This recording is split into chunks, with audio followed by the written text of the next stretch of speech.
ಕ್ಷೇತ್ರದಲ್ಲಿ ತೊಡಗಿಸಿಕೊಂಡದ್ದು ಮಾತ್ರ ಅಲ್ಲದೆ ತಾಳಮದ್ದಳೆಯ ಕ್ಷೇತ್ರದಲ್ಲಿಯೂ ಕೂಡ ಸ್ವಲ್ಪ ಗುರುತಿಸಿಕೊಂಡ್ರಿ ಅಂತ ಹೇಳಿ. ಈ ತಾಳಮದ್ದಳೆಯ ಕ್ಷೇತ್ರದ ಆಸಕ್ತಿ ಹೇಗೆ ಬಂತು ಅಥವಾ ಅದು ಹೇಗೆ ಅವಕಾಶಗಳು ಬಂತು ನಿಮ್ಗೆ? ಅದೇ ಮೊದಲಿಂದಲೂ ಅರ್ಥಗಾರಿಕೆಗೆ ಸ್ವಲ್ಪ ಹೆಚ್ಚು ನಾನು ಆಸಕ್ತಿ ವಹಿಸಿದ್ದೆ. ಇದಕ್ಕೆ ಕಾರಣ ಮತ್ತೆ ಎಲ್ಲಿ ತಾಳಮದ್ದಳೆ ಆಗ್ತದೆ ಅಲ್ಲಿ ಎಲ್ಲ ಹೋಗ್ತಾ ಇದ್ದೆ. ಹೋಗ್ತಾ ಇದ್ರಿ. ಅಲ್ಲಿ ನೋಡ್ತಾ ಇದ್ದೆ, ಅಲ್ಲಿ ಕೇಳ್ತಾ ಇದ್ದೆ. ಮತ್ತೆ ಈಗೆಲ್ಲ ಯೂಟ್ಯೂಬ್ ಅಲ್ಲೆಲ್ಲ ತುಂಬಾ ಬರ್ತದೆ. ಹಾಗೆಲ್ಲ ಬರ್ತಿರೋದು ಕೂಡ ಅಲ್ಲಿ ಹತ್ತಿರದಲ್ಲಿ ಆಗ್ತಾ ಇದ್ದ ತಾಳಮದ್ದಳೆಗೆಲ್ಲ ಹೋಗಿ ಕೇಳುವ ಒಂದು ಆಸಕ್ತಿ ಮೊದಲಿಂದಲೂ ಇತ್ತು ನನಗೆ. ಹೌದು, ಅರ್ಥಗಾರಿಕೆಯನ್ನು ಕೇಳುವುದು, ಏನು ಹೊಸತು ಸಿಗ್ತದೆ ಇದೆಲ್ಲ ಇತ್ತು. ಹಾಗಾಗಿ ನನಗೆ ಕುಣಿತಕ್ಕಿಂತಲೂ ಅರ್ಥಗಾರಿಕೆಗೆ ಹೆಚ್ಚು ಒಲವಿದ್ದ ಕಾರಣ ಅದರಲ್ಲಿ ಕೂಡ ಒಂದು ಭಾಗವಹಿಸಿದ್ರೆ ಏನು ಅಂತ ಒಂದು ಕಂಡಿತು. ಹಾಗೆ ಇನ್ನು ಕೂಡ ಪರಿಪೂರ್ಣ ಅಂತ ಆಗ್ಲಿಲ್ಲ, ಅದಕ್ಕೆ ತುಂಬಾ ಅಧ್ಯಯನ ಬೇಕಾಗ್ತದೆ. ಹೌದು, ಆದ್ರೂ ಕೂಡ ಕಾರ್ಯಕ್ರಮಗಳು ಸಿಗ್ತದೆ ಅನ್ನುವಂಥದ್ದು. ನಾನು ಕೇಳುವ ಪ್ರಶ್ನೆ ಏನಂತ ಕೇಳಿದ್ರೆ, ಯಕ್ಷಗಾನದಲ್ಲಿ ಇಷ್ಟು ವರ್ಷಗಳ ಕಾಲ ಗುರುತಿಸಿಕೊಂಡಂತಹ ನಿಮ್ಮಲ್ಲಿ ಯಕ್ಷಗಾನದಿಂದ ಓರ್ವ ಕಲಾವಿದನಿಗೆ ಜೀವನವನ್ನ ಕಟ್ಟಿಕೊಳ್ಬಹುದಾ? ಈಗಿನ ಕಾಲಘಟ್ಟದಲ್ಲಿ ಬಹಳ ಕಷ್ಟ. ಅಲ್ಲ, ಹೆಚ್ಚಿನವರು ಹೇಳ್ತಾರೆ ಈಗ ಸಂಬಳದ ಗುಣಮಟ್ಟವು ಹೆಚ್ಚಾಗಿದೆ ಅಥವಾ ಒಳ್ಳೆಯ ಪೂರಕ ವ್ಯವಸ್ಥೆಗಳಿದೆ, ಅವರಿಗೆ ಕವರ್ ಸಿಗ್ತದೆ, ಟಿಪ್ಸ್ ಸಿಗ್ತದೆ, ಸಂಬಳ ಒಳ್ಳೆದಿದೆ ಅಂತ ಹೇಳಿ. ಸೊ ಆ ಕಾರಣದಿಂದಾಗಿ ಜೀವನ ಕಟ್ಟಿಕೊಳ್ಳುವುದಕ್ಕೆ ಬಹಳ ಕಷ್ಟ ಉಂಟು. ಯಾಕೆ ಹೇಳಿದ್ರೆ ಹೌದು, ಹೇಳಲಿಕ್ಕೆ ಈಗ ಎಲ್ಲ ಪ್ರಚಾರದಲ್ಲಿ ಉಂಟು, ಕಟೀಲು ಮೇಳದವರಿಗೆ ಮಳೆಗಾಲದಲ್ಲಿ ಸಂಬಳ ಉಂಟು ಅಂತ. ಹೌದು ಹೌದು. ಈಗ ಹೇಳಲಿಕ್ಕೆ ಹೋದ್ರೆ ಎಲ್ಲಿ ಉಂಟು ಸಂಬಳ? ಮಳೆಗಾಲದಲ್ಲಿ ಸಂಬಳ ಇಲ್ಲ. ಹೌದು, ಸ್ವಲ್ಪ ಕೊಡ್ತಾರೆ, ಏನಂತಿಲ್ಲ. ಮಳೆಗಾಲದ ಪೂರ್ತಿ ಸಂಬಳ ಇಲ್ಲ. ಮತ್ತೆ ಕಟೀಲು ಮೇಳದ ಕಡೆಯಿಂದ ಹೇಳುವುದಾದ್ರೆ ಈಗ ಭದ್ರತೆ ವ್ಯವಸ್ಥೆ ಇನ್ನೂ ಆಗ್ಲಿಲ್ಲ. ಇನ್ನು ಕಟೀಲು ಮೇಳದ ಕಲಾವಿದನ ಅಂದ್ರೆ ಅವರಿಗೆ ಹೇಳುವ ಪ್ರಕಾರ ಅಂದ್ರೆ ಗೊತ್ತಿಲ್ಲ, ಆಡಳಿತ ಮಂಡಳಿ ನಿರ್ಣಯವೇನು, ನಾವು 6 ತಿಂಗಳಿಗೆ ಕಾಂಟ್ರಾಕ್ಟ್ ಬೇಸ್ ಅಲ್ಲಿ ಇರುವುದು ಅಂತ. ಅದು ಹೇಗಂದ್ರೆ ನಮಗೆ ಗೊತ್ತಿಲ್ಲ, ಅದಕ್ಕೆ ನಾವು ಮಾತಾಡುವ ಹಾಗಿಲ್ಲ ಏನು ಅಂತ. 6 ತಿಂಗಳಿಗೆ ಮಾತ್ರ ಅಂತ. ಹಾಗಾಗಿ ಸಂಬಳ ಈಗ 6 ತಿಂಗಳಿಗೆ ಒಮ್ಮೆ ಕೊಡುವಾಗ ದೊಡ್ಡ ಮೊತ್ತದಾಗಿ ಕಾಣ್ತದೆ, ಬಿಟ್ರೆ ದಿನದ ಲೆಕ್ಕಾಚಾರ ನೋಡುವಾಗ ದೊಡ್ಡ ಸಂಬಳ ಏನಿಲ್ಲ ಕಟೀಲು ಮೇಳದಲ್ಲಿ. ಅಂದ್ರೆ ಈಗ ಮೊದಲೆಲ್ಲ ಆಗ್ತಾ ಇತ್ತು, ಹೇಗೆ ಕೇಳಿದ್ರೆ ಮನೆಯಲ್ಲಿ ಬೇರೆ ಉದ್ಯೋಗ ಮಾಡುವವರೆಲ್ಲ ಇರ್ತಿದ್ರು ಕಾಣ್ತದೆ ಅವರಿಗೆ, ಮತ್ತೆ ಮನೆಯಲ್ಲಿ ಸೌಕರ್ಯ ಇದ್ದವರೆಲ್ಲ, ಮತ್ತೆ ಕೆಲವರು ಆಟವೇ ಹಾಗೆ. ಆಗಿನ ಕಾಲದಲ್ಲಿ ಆಗ್ತಾ ಇತ್ತು. ಈಗ ಪ್ರತಿಯೊಂದು ಎಲ್ಲ ದುಬಾರಿ ಆಗಿದೆ. ಯಾವುದು ಕಡಿಮೆಗೆ ಯಾವುದು ಸಿಗುವಂತದ್ದು, ಪೆಟ್ರೋಲ್ ಇಂದ ಹಿಡಿದು ಎಲ್ಲ ನಮ್ಮ ದಿನನಿತ್ಯದ ಉಪಯೋಗ ಮಾಡುವ ವಸ್ತುಗಳಿಗೂ ಕೂಡ ದುಬಾರಿ ಆದ ಕಾರಣ ಈಗ ಅದಕ್ಕೆ ಪೂರಕವಾಗಿ ಸಂಬಳ ಇಲ್ಲಲ್ಲ, ಸಂಭಾವನೆ ಇಲ್ಲ. ಹಾಗಾಗಿ ಬರೀ ಆಟ ನೋಡಿಕೊಂಡ್ರೆ ಕಷ್ಟವೇ. ಒಂದು ಈಗ ಫ್ಯಾಮಿಲಿ ಎಲ್ಲ ಆದ ಮೇಲೆ, ಒಂದು ಮದುವೆ ಆಗಿ ಒಂದು ಮಕ್ಕಳೆಲ್ಲ ಆದ್ರೆ ಇನ್ನು ಕಷ್ಟ ಅಂತ ಕಾಣಿಸುತ್ತೆ. ಹೌದು, ಎಸ್. ಇದಿಷ್ಟು ಯಕ್ಷಗಾನದ. ಇದರ ನಡುವೆ ಯಕ್ಷಗಾನದ ಸ್ಥಿತಿಗತಿಗಳು, ನೀವು ಒಂದಷ್ಟು ಹಿರಿಯ ಕಲಾವಿದರಾಗಿ ಹಿಂದಿನ ಅನುಭವಗಳಲ್ಲಿ ಇರೋದ್ರಿಂದ ಪ್ರಸ್ತುತ ಯಕ್ಷಗಾನದ ಸ್ಥಿತಿ ಎಲ್ಲಿಗೆ ತಲುಪಿದೆ ಅಂತ ಕೇಳಿದ್ರೆ ಕಾಲಮಿತಿಗೆ ಒಗ್ಗಿಕೊಂಡಿದೆ ಕಳೆದ ಕೆಲವು ವರ್ಷಗಳಿಂದ. ಸೊ ಈ ಕಾಲಮಿತಿ ಹಾಗೂ ಬೆಳಗಿನವರೆಗೆ ಇರುವ ಯಕ್ಷಗಾನದಲ್ಲಿ ಏನು ಡಿಫ್ರೆನ್ಸ್ ಅನ್ನುವಂಥದ್ದಾಗಿ ಚೇಂಜಸ್ ಪ್ರಕಾರ ಏನು ಹೇಳ್ತಾರೆ? ಬದಲಾವಣೆಯನ್ನು ಎಲ್ಲರೂ ಬಯಸ್ತಾರೆ ಅಲ್ವಾ? ಬದಲಾವಣೆ ಒಂದು ಜಗತ್ತಿನ ನಿಯಮ ಅಂತ ಹೇಳ್ತಾರೆ, ಬದಲಾವಣೆ ಆಗಬೇಕು ಅಂತ. ಬದಲಾವಣೆ ಆಗಿದೆ, ಹಾಗಾಗಿ ಜನ ಅದನ್ನ ಈಗ ಕೆಲವರು ಒಪ್ಪಿಕೊಂಡಿದ್ದಾರೆ. ಯಾಕಂದ್ರೆ ಈಗ ಬೆಳಗ್ಗಿನವರೆಗೆ ನೋಡುವ ಒಂದು ತಾಳ್ಮೆಯೂ ಕಲಾವಿದರಲ್ಲಿ ಇಲ್ಲ. ಈಗ 3 ಗಂಟೆ ಸಿನಿಮಾ ನೋಡುವಷ್ಟು ತಾಳ್ಮೆ ಇಲ್ಲ ಈಗಿನ ಕಲಾಭಿಮಾನಿಗಳಲ್ಲಿ. ಕೆಲವರಿಗೆಲ್ಲ ಇರ್ಬೋದು, ಆ ಬೆಳಗಿನವರೆಗೆ ಇದ್ರೆ ಒಳ್ಳೇದಿತ್ತು ಅಂತ. ಹಾಗೆ ಎರಡು ಅದರಲ್ಲಿ ಸಾಧಕ ಬಾಧಕಗಳು ಉಂಟೆ. ಈಗ ಬೆಳಗ್ಗಿನವರೆಗೆ ಆಗ್ತಿದ್ದದ್ದು ಹೇಗೆ ಕೇಳಿದ್ರೆ, ಒಂದು ಕಲಾವಿದನಿಗೆ ಕೂಡ ಒಂದು ಕಲಿಯುವುದಕ್ಕೆ ಅವಕಾಶ ಇರ್ತಿತ್ತು, ಮತ್ತೆ ಸ್ವಲ್ಪ ವಿಶ್ರಾಂತಿ ಸಿಗ್ತಾ ಇತ್ತು, ಮತ್ತೆ ತನ್ನ ಪಾತ್ರಕ್ಕೆ ಎಷ್ಟು ಬೇಕು ಅದನ್ನು ಒಂದು ಅಧ್ಯಯನ ಮಾಡಿಕೊಂಡು ರಂಗದಲ್ಲಿ ತೋರಿಸುವುದಕ್ಕೆ ಒಂದು ಅವಕಾಶ ಇದೆ. ಈಗ ಕಾಲಮಿತಿ ಆದ ಕಾರಣ ಏನಾಗ್ತದೆ, ನಮಗೆ ಅಷ್ಟೇ ಇರುದು, ಆ ಸೀಮಿತ ಅವಧಿಯಲ್ಲಿ ಆ ಪ್ರಸಂಗವನ್ನು ಎಲ್ಲವನ್ನು ತೋರಿಸ್ಬೇಕು. ಹಾಗೆ ಏನಾಗ್ತದೆ, ಆ ವೇಗಕ್ಕೆ ನಾವು ಒಗ್ಗಿಕೊಳ್ಳಬೇಕು. ಅದು ಒಂದು ಕಲಾವಿದನ ಮೇಲೆ ಹೆಚ್ಚು ಶ್ರಮ ಬೀಳ್ತದೆ, ಆಯಾಸ ಪಡಬೇಕಾಗುತ್ತದೆ ಅವನು. ಹೀಗೆಲ್ಲ ಆದ ಕಾರಣ ಸಾಧಕ ಬಾಧಕಗಳು ಎರಡೂ ಉಂಟು. ಹೌದು, ಒಂದು ಅಲ್ಲ, ಪೂರಕವೂ ಹೇಳ್ಬಹುದು, ಮಾರಕವೂ ಉಂಟು. ಹಾಗೆ ಹೌದು. ಯಾಕಂದ್ರೆ ಈಗ ಫಾಸ್ಟ್ ಫುಡ್ ಯುಗದ ಹಾಗೆ, ಈಗ ನಮಗೆ ಮೊದಲು ಮನೆಯಲ್ಲಿ ಮಾಡಿ ತಿಂದಂತ ತಿಂಡಿ ಆಹಾರದಿಂದ ಹೇಗೆ ಆರೋಗ್ಯ ಇತ್ತೋ, ಈಗ ನಾವು ಫಾಸ್ಟ್ ಫುಡ್ ತಿಂದ್ರೆ ಏನಾಗುತ್ತದೆ, ಹಾಗೆ ಆಗಿದೆ. ಹೌದು, ಹಾಗೆಂತ ಈಗ ಫಾಸ್ಟ್ ಫುಡ್ ಕೂಡ ಬೇಕಾಗುತ್ತದೆ. ಹಾಗೆ ಅಂದ್ರೆ ಈಗಿನ ಕಾಲ ಅನಿವಾರ್ಯವಾಗಿ ಒಗ್ಗಿಕೊಳ್ಬೇಕಾಗ್ತದೆ. ಹಾಗೆ ಆಗಿದೆ. ಹೌದು, ಎಸ್. ಇದು ವಿಚಾರಗಳು. ಈಗ ನಾನು ಮತ್ತೊಂದು ವಿಚಾರ ಹೇಳುದು ಅಂತ ಹೇಳಿದ್ರೆ, ನಮ್ಮಲ್ಲಿ ಈ ಹಿಂದೆ ಸಂದರ್ಶನ ಮಾಡಿದಂತಹ ಎಲ್ಲ ಕಲಾವಿದರು ಕೂಡ ಒಂದೊಂದು ಪದ್ಯದ ಅರ್ಥವು ಅಥವಾ ಒಂದೊಂದು ಪದ್ಯವನ್ನು ಹೇಳುವಂತ ಪ್ರಯತ್ನವನ್ನ ಮಾಡಿದ್ದಾರೆ. ನಮ್ಮ ವೀಕ್ಷಕರ ಮಾತಿನ ಮೇರೆಗೆ ಕಮೆಂಟ್ ಬಾಕ್ಸ್ ಅಲ್ಲಿ ಹೇಳಿದ ಹಾಗೆ ಅಥವಾ ನನ್ನಲ್ಲಿ ಹೇಳಿದ ಹಾಗೆ. ನಿಮ್ಮ ಸಂದರ್ಶನ ಮಾಡುವಂತಹ ವಿಚಾರ ಹೇಳುವಾಗ ನನಗೆ ಬಂದಿರುವಂತಹ ವಿಚಾರ ಯಾವುದು ಕೇಳಿದ್ರೆ, ನಿರ್ಯಾಣದ ಕೃಷ್ಣ ನಿಮ್ಮ ಅತ್ಯಂತ ಫೇವ್ರೆಟ್ ವೇಷ ಕೂಡ ಹೌದು. ಒಂದಷ್ಟು ಏನು ಅದನ್ನ ಅತ್ಯದ್ಭುತ ಭಾವನಾತ್ಮಕವಾಗಿ ಮಾತಾಡ್ತೀರಿ ಅನ್ನುವಂಥದ್ದು. ಸೊ ನಿರ್ಯಾಣದ ಕೃಷ್ಣನ ಒಂದು ಪದ್ಯದ ಅರ್ಥವನ್ನ ವೀಕ್ಷಕರಿಗೆ ಬೇಕಾಗಿ, ನಿಮ್ಮ ಅಭಿಮಾನಿಗಳಿಗೆ ಬೇಕಾಗಿ ಹೇಳಬೇಕು ಅಂತ ಹೇಳಿ. ಅದೇ ಕೊನೆಯ ಭಾಗ ಅಂದ್ರೆ ಅದು ಆ ವಿಡಿಯೋ ಕೂಡ ಬಂದಿತ್ತು ಅಂತ ಹೌದು, ಕಾಣುತ್ತೆ. ಚಕ್ರೇಶ್ವರ ಪರೀಕ್ಷಿತದಲ್ಲಿ ಎಲ್ಲ ತಗೊಳ್ತೇವೆ ಅದನ್ನು ನಾವು. ನಿರ್ಯಾಣದ ಕೃಷ್ಣ ಅಂದ್ರೆ ಒಬ್ಬ ಜರ ಬಾಣ ಪ್ರಯೋಗ ಮಾಡಿದಾಗ ಕೃಷ್ಣ ಬಾಣ ತಾಗಿಸಿಕೊಂಡು ನಿರ್ಯಾಣವನ್ನು ಹೊಂದುವಂತ ಹೌದು, ಹೌದು. ಸಂದರ್ಭ ಅದು. ಅಂದ್ರೆ ಅನೇಕ ಹಿರಿಯ ಕಲಾವಿದರೆಲ್ಲ ಅದನ್ನು ಅತ್ಯಂತ ಭಾವನಾತ್ಮಕವಾಗಿ ಅಭಿನಯಿಸಿ ತೋರಿಸಿದ್ದಾರೆ. ಈಗ ಅಷ್ಟರ ಮಟ್ಟಕ್ಕೆ ನಮ್ಮದೆಲ್ಲ ಆಗ್ಲಿಲ್ಲ. ಅಲ್ಲ, ಆದ್ರೂ ಕೂಡ ಅದನ್ನು ಹೌದು. ಮೆಚ್ಚಿಕೊಂಡಿದ್ದಾರೆ ನಿಮ್ಮ ಹೌದು. ಶೈಲಿಯನ್ನು. ಹೌದು, ಅಂದ್ರೆ ಅದಕ್ಕೆ ಒದಗಿ ಬಂದ ಒಂದು ವಾತಾವರಣ ಇರ್ಬೋದು, ಅಥವಾ ಹಿಮ್ಮೇಳದವರ ಸಹಕಾರ ಇರ್ಬೋದು, ಹೌದು, ಹೌದು. ಮತ್ತೆ ಒಡನಾಡಿ ಕಲಾವಿದರು. ಕಲಾವಿದ ಆ ಒಂದು ಪ್ರಚಾರದಲ್ಲಿ ಜರ ಮಾಡಿದವರು ಹಿರಿಯ ಕಲಾವಿದರಾದಂತ ಪಡ್ರೆ ಕುಮಾರಣ್ಣನವರು. ಕುಮಾರಣ್ಣ. ಹೌದೌದು, ಅವರು ಅನುಭವಿ ಕಲಾವಿದರು. ಅನುಭವಿ. ಅವರು ಮಾಡಿ ಮತ್ತೆ ಅದಕ್ಕೆ ಪದ್ಯ ಒಂದಿರು ಸತೀಶಣ್ಣ ಅಂತ ಕಾಣ್ತದಲ್ಲ, ಹೌದಾ? ಅವರು ಆಡಿದ್ದಿರ್ಬೋದು. ಅಂದ್ರೆ ಈಗ ಪೂರ್ತಿ ಅಷ್ಟು ಉದ್ದ ಹೇಳಲಿಕ್ಕೆ ಆಗ್ಲಿಕ್ಕಿಲ್ಲ ನನಗೀಗ. ಒಂದು ಆಮೇಲೆ ನಿರ್ಯಾಣದ ನೆನಪು ಬರ್ಲಿಕ್ಕೆ. ಕಡೆಯ ಭಾಗದ ಒಂದು ಅಂದ್ರೆ ಅವ ಬಂದು ಬಾಣ ಬಿಟ್ಟಾಗ ಅವ ದುಃಖಿಸುದ, ಅಯ್ಯೋ ಅವನಿಗೆ ಗೊತ್ತಾಗ್ತದೆ ನಾನು ದೇವರಿಗೆ ಬಾಣ ಬಿಟ್ಟೆ ಅಲ್ಲ, ಹೌದು. ಹಾಗೆ ಪಶ್ಚಾತ್ತಾಪ ಮಾಡುದವ. ಮಾಡುದು. ಹೀಗೆ ಆಯ್ತು. ಅದಕ್ಕೆ ಇವ ಸಾಂತ್ವನ ಹೇಳುವುದು, ಜರ ನಿನ್ನದ್ದೇನು ತಪ್ಪಿಲ್ಲವಪ್ಪ, ನೀನು ನಿನ್ನ ಹೆಂಡತಿ ಮಕ್ಕಳನ್ನು ಸಾಕುವುದಕ್ಕಾಗಿ ಬೇಟೆಗಾಗಿ ತೊಡಗುವ ಕಾಲದಲ್ಲಿ ಭಗವಂತ ನನಗೆ ಇಂದಿನ ದಿವಸಕ್ಕಾದರೂ ಒಂದು ಒಳ್ಳೆ ಆಹಾರವನ್ನು ಒದಗಿಸಿಕೊಡು, ಒಂದು ಒಳ್ಳೆಯ ಬೇಟೆ ಕೊಡು ಅಂತ ಭಗವಂತನಲ್ಲಿಯೇ ಪ್ರಾರ್ಥಿಸಿ ನೀನು ಹೊರಟು ಬಂದ. ನೋಡು, ಇಂದಿಗಾಗುವಾಗ ನಿನ್ನ ಬೇಡಿಕೆಯನ್ನು ಆ ಭಗವಂತನೇ ಈಡೇರಿಸಿಕೊಟ್ಟ. ನೀನು ಕೇಳಿದ್ದು ಅದನ್ನೇ, ಭಗವಂತ ಬೇಟೆಗಾಗು. ಅದೇ ಭಗವಂತ ಇಂದಿನ ಕಾಲಕ್ಕಾಗುವಾಗ ನಿನಗಾಗಿ ಬೇಟೆಯಾಗಿ ಒದಗಿ ಬಂದ. ಯಾರು ನನ್ನನ್ನು ಭಗವಂತ ಅಂತ ಈ ಕೃಷ್ಣನನ್ನು ಇಷ್ಟರವರೆಗೆ ಪ್ರಪಂಚ ಮುಖದಲ್ಲಿ ಕಾಣಿಸಿಕೊಂಡರು ಅಂತ ಕೃಷ್ಣನನ್ನೇ ಬೇಟೆಯಾಡುವಂತ ಅವಕಾಶವೊಂದು ನಿನ್ನ ಜೀವನದಲ್ಲಿ ಬಂದು ಹೋಯಿತು. ಇದು ನಿನ್ನದಲ್ಲವಪ್ಪ ತಪ್ಪು. ಇದಕ್ಕೆಲ್ಲ ಪೂರ್ವ ಕಾರಣಗಳಿದೆ.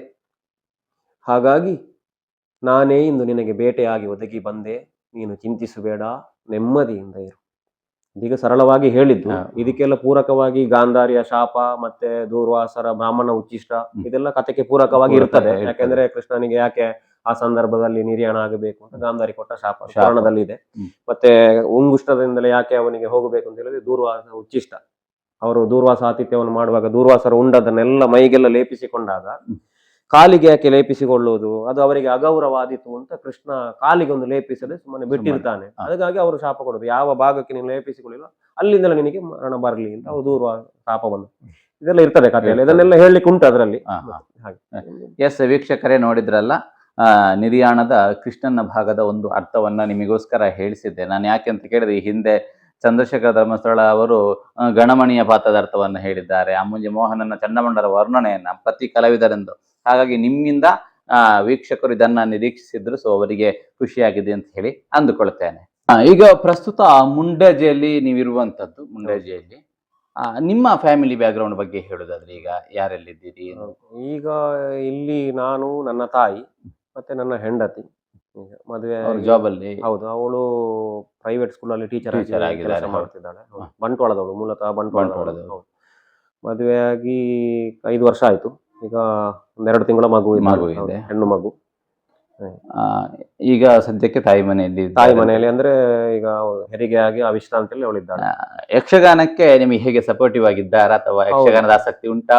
ಅಂದ್ರೆ ಅವಳು ಮೊದಲು ನಾವು ಮಾತುಕತೆ ಆಗುವಾಗ ಅವಳು ಕೇಳಿದ್ದಂತೆ, ಇವರು ಸ್ತ್ರೀವೇಷ ಮಾಡುವವರಲ್ವಾ ಅಲ್ಲ ಅಂತ. ಅದು ಒಂದು ಒಬ್ಬೊಬ್ಬರ ಮನೋಭಾವ ಆಗಿರ್ಬೋದು. ಹಾಗಂತ ಸ್ತ್ರೀವೇಷ ಮಾಡುವವರಿಗೆ ಮದುವೆ ಆಗುದಿಲ್ವಾ ಅಂತ ಉತ್ತರ ಇಲ್ಲ. ಅವರಿಗೆ ಹಾಗೆ ಕಂಡಿತು. ಹಾಗಾಗಿ ಒಪ್ಪಿಕೊಂಡಿದ್ದಾಳೆ ಅವಳು.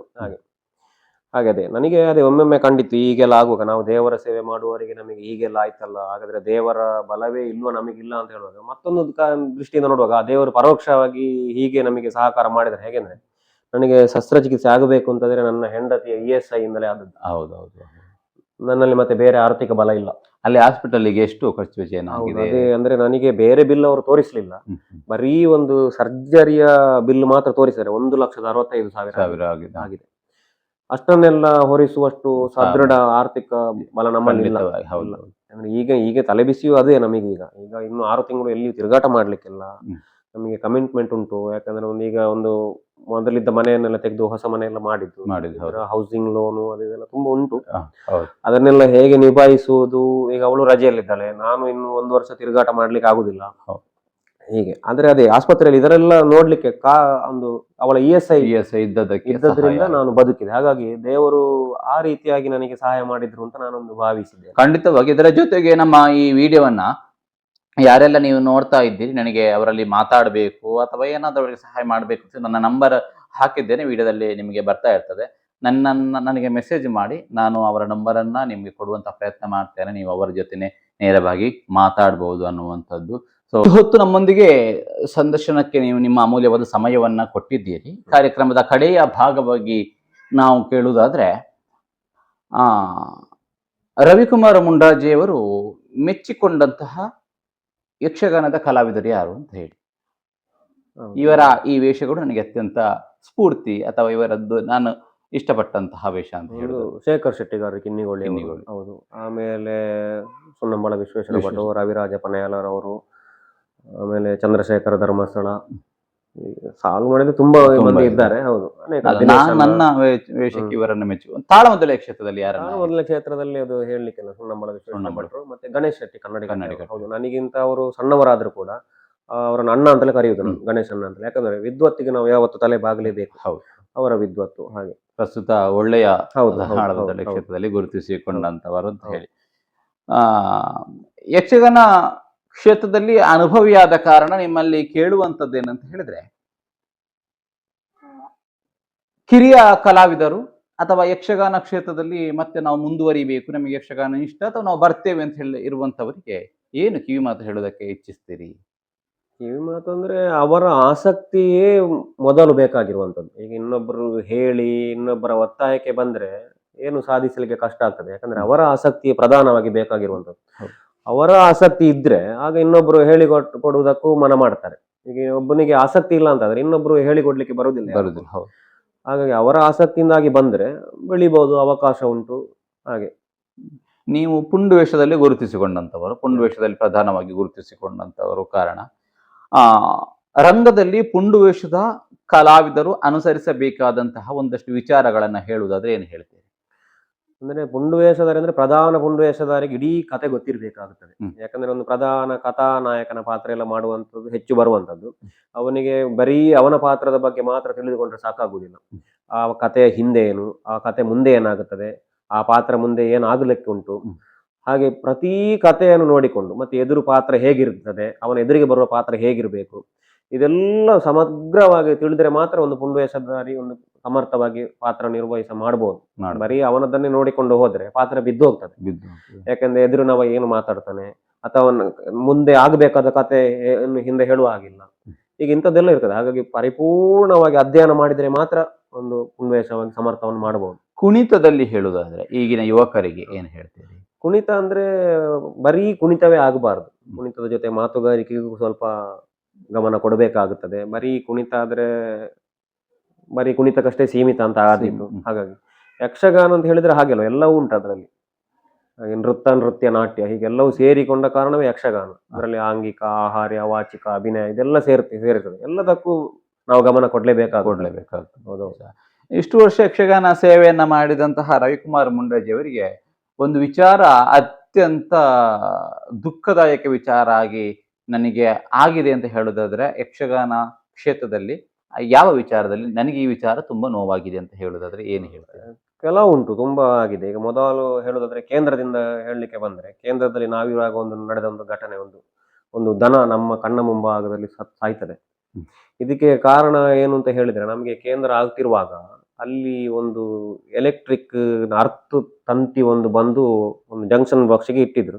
ಅದನ್ನ ಕೇಂದ್ರದ ನಮ್ಮ ಸಹಪಾಠಿ ಅದನ್ನು ಒಳಗೆ ತಳ್ಳಿದಾಗ ಅದು ಒಳಗಿನ ಇದಕ್ಕೆ ಕನೆಕ್ಟ್ ಆಗಿ ಅದರಿಂದ ಕರೆಂಟ್ ಪಾಸ್ ಆಯ್ತು. ಹೊರಗೆ ನೋಡುವಾಗ ದನ ಅದಕ್ಕೆ ಮೆಟ್ಟಿ ಬಿದ್ದಿದೆ. ದನ ಸ್ವಲ್ಪ ಹೀಗೆ ಮಳೆಯು ಬರ್ತಾ ಉಂಟು. ಆಗ ನಾನು ಅಲ್ಲಿದ್ದವರೆಲ್ಲ ಕರ್ದೆ, ನಾವು ಹೋದೆ ದನ ಎತ್ತಲಿಕ್ಕೆ. ದನ ಹೋಗಿ ಮುಟ್ಟುತ್ತೇನೆ ನನ್ನನ್ನು ತೆಗೆದು ಬಿಸಾಡಿದೆ ಕರೆಂಟ್. ಬೊಬ್ಬೆ ಹಾಕಿದೆ, ಕರೆಂಟ್ ಎಲ್ಲ ಬಂದ್ರು, ಆ ಕಡೆ ಬಂದ್ರು, ಅಲ್ಲಿ ಇಲ್ಲಿ ಎಲ್ಲ ಆಫ್ ಮಾಡಿದ್ರು, ಇಲ್ಲಿಯ ಕರೆಂಟ್ ನಿಲ್ಲುದಿಲ್ಲ. ಇದು ದನ ನಮ್ಮ ಕಣ್ಣ ಮುಂಭಾಗದಲ್ಲಿ ಕರೆಂಟ್ ಶಾಕ್ ಹೊಡೆದು ಸತ್ತೋಯ್ತು. ಅದೊಂದು ಆ ದೃಶ್ಯ ಈಗಲೂ ನೆನಪಾಗ್ತಾ ಉಂಟು. ಕೇಂದ್ರದಿಂದ ಅದು ನಮ್ಮ ಒಬ್ಬ ಒಡನಾಡಿ ಸಹ ಕಲಾವಿದನಿಂದಲೇ ಆದ ಒಂದು ಹೋದದ್ದು. ಆದ್ರೂ ಒಂದು ಪ್ರಾಣ ಹೋಯ್ತು. ಹಾಗೆ ಆಮೇಲೆ ಮೇಳದಲ್ಲಿ ಅದೇ ಹೇಳಿದ್ರಲ್ಲ, 3ನೇ ಮೇಳದಲ್ಲಿಯೂ ನೋವು ಅನುಭವಿಸಿ ಮೇಳ ಬಿಡ್ಬೇಕಾಗಿ ಬಂತು. ಆಮೇಲೆ ಮತ್ತೆ 4ನೇ ಮೇಳದಲ್ಲಿ ಅಷ್ಟೇನು ಆಗಿರ್ಲಿಲ್ಲ ಅಂತ ಕಾಣ್ತದೆ. 5ನೇ ಮೇಳದಲ್ಲಿಯೂ ಕೂಡ ಹಾಗೆ ಕೆಲವೊಮ್ಮೆ ಆಗ್ತದೆ, ಅದು ಎಂತದ್ದು ಗೊತ್ತಿಲ್ಲ. ಒಂದು ಕಲಾವಿದನನ್ನು ತುಳಿಯುವುದು ಇಂಥದ್ದೆಲ್ಲ ಇರ್ತದಲ್ಲ, ಹಾಗೆಲ್ಲ ನೋವು ಪ್ರತಿಯೊಬ್ಬರಿಗೆ ಇರ್ತದೆ. ಆದ್ರೆ ಹೇಳಿಕೊಡ್ಲಿಕ್ಕೆ ಯಾರು ಮುಂದೆ ಮುಂದೆ ಬರುದಿಲ್ಲ. ಬರುದಿಲ್ಲ. ಹೌದು, ನೋವು ಇರ್ತದೆ. ಯಕ್ಷಗಾನ ಕಲಾವಿದರಾಗಿ, ವೃತ್ತಿಪರ ಕಲಾವಿದರಾಗಿ ಯಕ್ಷಗಾನದ ಆಯೋಜಕರಿಗೆ, ಈಗ ಯಕ್ಷಗಾನ ಆಯೋಜನೆಯನ್ನ ಕಟೀಲು ಮೇಳದ ಹರಕೆ ಆಟವನ್ನೆಲ್ಲ ಆಡಿಸ್ತಾರೆ ಅಥವಾ ಯಕ್ಷಗಾನ ಆಯೋಜನೆ ಮಾಡಿ, ಅವರಿಗೆ ನೀವೊಂದು ಕಲಾವಿದರಾಗಿ ಹೇಳುದಿದ್ರೆ ಏನ್ ಹೇಳ್ತೀರಿ? ಅಲ್ಲ, ಅವ್ರು ಅಂದ್ರೆ ಸೇವಾ ಮನೋಭಾವದಿಂದಲೇ ಒಂದು ದೇವಿಯ ಹರಕೆಯಾಗಿ ಆಡಿಸುವಂತದ್ದು. ಹೌದು. ಅವರು ಭಕ್ತಿಯಿಂದಲೇ ಆಡಿಸ್ತಾರಪ್ಪ, ಅವರಿಗೆ ನಾವು ಏನು ಅಂತ ಹೇಳುವುದು. ಈಗ ಕೆಲವೊಮ್ಮೆ ಹೇಳುದಾದ್ರೆ ಈ ಕೆಲವು ಪ್ರದರ್ಶನಗಳಿಗೆ ದುಂದು ವೆಚ್ಚಗಳು ಆಗ್ತದೆ, ಇದರ ಬಗ್ಗೆ ಎಲ್ಲ ಹೇಳುದಿದ್ರೆ? ಅಂದ್ರೆ ಅದು ನಮಗೀಗ ನಾವು 6 ತಿಂಗಳು ತಿರುಗಾಟ ಮಾಡಿದ ಕಾರಣ ನಮಗೆ ಬೇರೆ ಬೇರೆ ಕಾಣ್ತದೆ. ಯಾಕೆ ಅದು ಈಗ ನಾವು ಒಬ್ಬ ಆಟ ಆಡಿಸುವ ದೃಷ್ಟಿಯಿಂದ ನೋಡಿದ್ರೆ ಅವನಿಗೆ ಅದೊಂದು ಸಡಗರ ಸಂಭ್ರಮ. ಅದಕ್ಕೆ ನಾವು ಹಾಗೆ ಮಾಡಬೇಡಿ, ಹೀಗೆ ಮಾಡಬೇಡಿ. ಇತ್ತೀಚೆಗೆ ಮೇಳದಲ್ಲಿ ಸಿಡಿಮದ್ದು ಕಟೀಲು ಹೌದು, ಅದೆಲ್ಲ ಹೌದು, ಅದಂದ್ರೆ ಹೌದು, ಕೆಲವೆಲ್ಲ ಹೌದು, ಅದೆಲ್ಲ ಬೇಕಾಗಿರುವಂತದ್ದಲ್ಲ.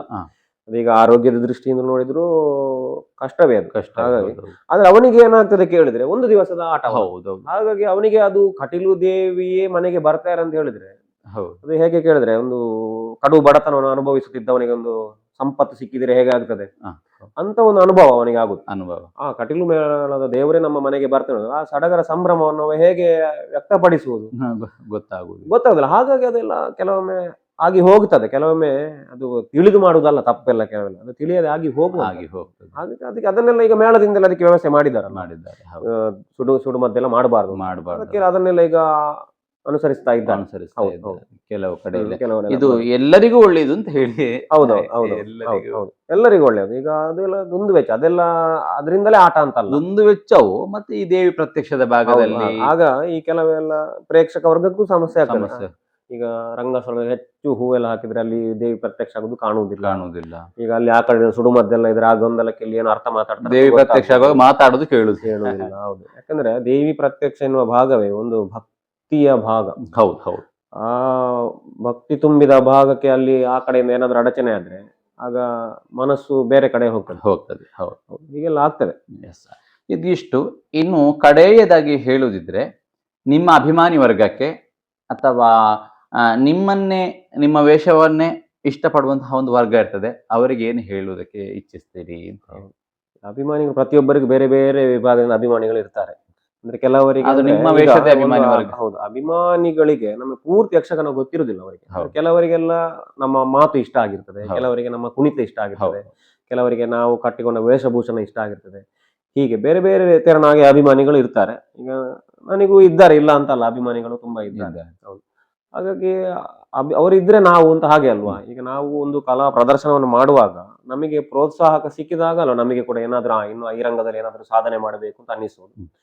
ಹಾಗಾಗಿ ಅವರ ಸಹಕಾರ ಬೇಕಾಗುತ್ತದೆ. ಮತ್ತೆ ನನ್ನ ಈ ಕಾಲದಲ್ಲಿ ಕೂಡ ನನಗೆ ಕೆಲವು ಅಭಿಮಾನಿಗಳು ಕರೆ ಮಾಡಿ ತುಂಬಾ ಆರ್ಥಿಕ ಸಹಾಯ ಎಲ್ಲ ಮಾಡಿದವರಿದ್ದಾರೆ. ಹೌದೌದು, ನನಗೆ ನನ್ನ ಅಭಿಮಾನಿಗಳು ಈಗಲೂ ಒಬ್ರು ಕೇಳ್ತಾರೆ, ಏನು ಬೇಕು ಹೇಳಿ ಅಂತ. ಹೌದು, ಹಾಗೆ ಕಡೆಯದಾಗಿ ಯಾರಿಗಾದ್ರೂ ಧನ್ಯವಾದವನ್ನು ಸಲ್ಲಿಸುವುದಿದೆ, ಸಲ್ಲಿಸಬಹುದು. ಹೌದು, ಇಷ್ಟು ವರ್ಷ ಸೇವೆಯನ್ನು ಸಲ್ಲಿಸಿದಂತಹ ನಿಮ್ಮ ಕಡೆಯಿಂದ ಎಲ್ಲರಿಗೂ, ಈಗ ನನಗೆ ನನ್ನ ಗುರುಗಳಿಂದ ಹಿಡಿದು ಯಕ್ಷಗಾನ ಕ್ಷೇತ್ರಕ್ಕೆ ನನಗೆ ಬರೋದಕ್ಕೆ ಅವಕಾಶ ಮಾಡಿಕೊಟ್ಟಂತ ಗುರುಗಳಿಂದ ಹಿಡಿದು, ಮತ್ತೆ ಯಕ್ಷಗಾನದಲ್ಲಿ ನನಗೆ ಅವಕಾಶ ಮಾಡಿಕೊಟ್ಟಂತ ನನ್ನ ತಂದೆ ತಾಯಿಗಳಿಂದ ಹಿಡಿದು ನನ್ನ ಮನೆಯವರಿಗೆ, ಮತ್ತೆ ಈಗ ನನ್ನ ಧರ್ಮಪತ್ನಿ ಅವರಿಗೂ, ಮತ್ತೆ ನಮ್ಮ ಯಕ್ಷಗಾನದ ಯಜಮಾನರಿಗೂ, ಮತ್ತೆ ನನಗೆ ಯಕ್ಷಗಾನದಲ್ಲಿ ತೊಡಗಿಸಿಕೊಳ್ಳುವುದಕ್ಕೆ ಮತ್ತೆ ನನಗೆ ಗೊತ್ತಿಲ್ಲದಿದ್ದದನ್ನು ಕೇಳಿದಾಗ ನನಗೆ ಹೇಳಿಕೊಡುವುದಕ್ಕೆ ಬಂದಂತ ಗುರು ಸಮಾನರಾದವರಿಗೆಲ್ಲರಿಗೂ, ಮತ್ತೆ ಇನ್ನು ಮುಂದೆ ಯಕ್ಷಗಾನದಲ್ಲಿ ತಿರುಗಾಟ ಮಾಡುವುದಿದ್ರೆ ಆ ಸಂದರ್ಭದಲ್ಲಿ ಕೂಡ ನಮಗೆ ಅವಕಾಶ ಮಾಡಿಕೊಡುವವರೆಲ್ಲರಿಗೂ ಕೂಡ ಧನ್ಯವಾದ ಹೇಳ್ತೇನೆ. ಎಸ್ ವೀಕ್ಷಕರೇ, ನೋಡಿದ್ರಲ್ಲ, ಇದು ಯಕ್ಷ ಪಯಣದ ಕತೆ ಶ್ರೀಯುತ ರವಿಕುಮಾರ್ ಮುಂಡಾಜೆ. ಆದಷ್ಟು ಬೇಗ ಯಕ್ಷಗಾನ ಕ್ಷೇತ್ರದಲ್ಲಿ ಮತ್ತೆ ಕೂಡ ನೀವು ಮುಂದುವರಿಯುವ ಹಾಗಾಗಬೇಕು ತೆಂಕುದಿಟ್ಟು. ಯಕ್ಷಗಾನ ಕ್ಷೇತ್ರದಲ್ಲಿ ಈಗಾಗಲೇ ಅಲ್ಲಿನ ಶಸ್ತ್ರಚಿಕಿತ್ಸೆ ಆಗಿದೆ, ರೆಸ್ಟನ್ನು ಪಡ್ಕೊಳ್ತಾ ಇದ್ದೀರಿ. ಅದೆಲ್ಲದ ನಿಮ್ಮ ಆರೋಗ್ಯದ ಸಮಸ್ಯೆಗಳು ಎಲ್ಲವೂ ಕೂಡ ದೂರ ಆಗಿ ಮತ್ತಷ್ಟು ವರ್ಷಗಳ ಕಾಲ ತೆಂಕುತಿಟ್ಟು ಯಕ್ಷಗಾನ ಕ್ಷೇತ್ರದಲ್ಲಿ ನೀವು ಮುಂದುವರಿಬೇಕನ್ನುವಂಥದ್ದು ನಮ್ಮ ವೈಯಕ್ತಿಕವಾಗಿ, ನಮ್ಮ ವಾಹಿನಿಯ ಪರವಾಗಿ, ನಮ್ಮ ವೀಕ್ಷಕರ ಹಾಗೂ ನನ್ನ ಪರವಾಗಿ ವಿಶೇಷವಾದ ಕೋರಿಕೆಯ ಜೊತೆಗೆ, ಇಷ್ಟು ವರ್ಷ ತಿರುಗಾಟ ಮಾಡಿದಂತಹ ನೀವು ನಿಮ್ಮ ಅಮೂಲ್ಯವಾದಂತಹ ಸಮಯವನ್ನು ನಮ್ಮ ಸಂದರ್ಶನಕ್ಕಾಗಿ ಕೊಟ್ಟದ್ದಕ್ಕಾಗಿ ನಿಮಗೂ ಕೂಡ ಧನ್ಯವಾದವನ್ನು ಸಲ್ಲಿಸ್ತಾ ಇದ್ದೇನೆ. ಧನ್ಯವಾದ. ಈ ಸಂಚಿಕೆ ನಿಮಗೆ ಖಂಡಿತವಾಗಿಯೂ ಇಷ್ಟ ಆಗಿದೆ ಅಂತ ಹೇಳಿ ಅಂದುಕೊಳ್ತೇನೆ. ಈ ಸಂಚಿಕೆ ಇಷ್ಟ ಆಗಿದ್ದಲ್ಲಿ ಆ ವಿಡಿಯೋವನ್ನು ಶೇರ್ ಮಾಡಿ, ಜೊತೆಗೆ ನಮ್ಮ ವಾಹಿನಿಯನ್ನ ಸಬ್ಸ್ಕ್ರೈಬ್ ಮಾಡಿ. ಮುಂದಿನ ಬಾರಿ ಮತ್ತೊಬ್ಬರು ವಿಶೇಷವಾಗಿರುವಂತಹ ಯಕ್ಷಗಾನ ಕಲಾವಿದರೊಂದಿಗೆ ಅವರ ಯಕ್ಷ ಪಯಣದ ಕಥೆಯನ್ನ ನಿಮ್ಮ ಮುಂದೆ ತೆರೆದಿಡುವವನಿದ್ದೇನೆ. ಇದು ಯಕ್ಷ ಇನ್ಫೋ ಕನ್ನಡ, ಸತ್ಯ ವಿಚಾರಗಳ ಸ್ಪಷ್ಟ ಸುದ್ದಿ. ಮುಂದಿನ ವಿಡಿಯೋದಲ್ಲಿ ಸಿಗೋಣ. ನಮಸ್ಕಾರ.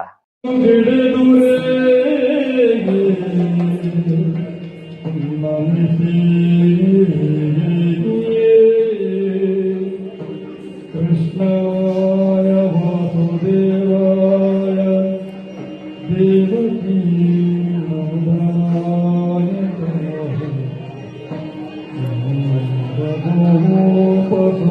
ಗೋಪಸುಕುಮಾರಾಯ ಗೋವಿಂದಾಯ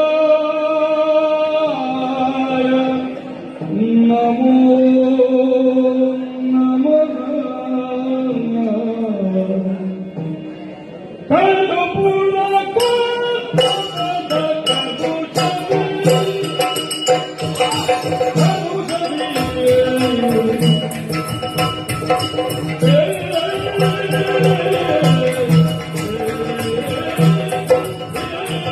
Hey,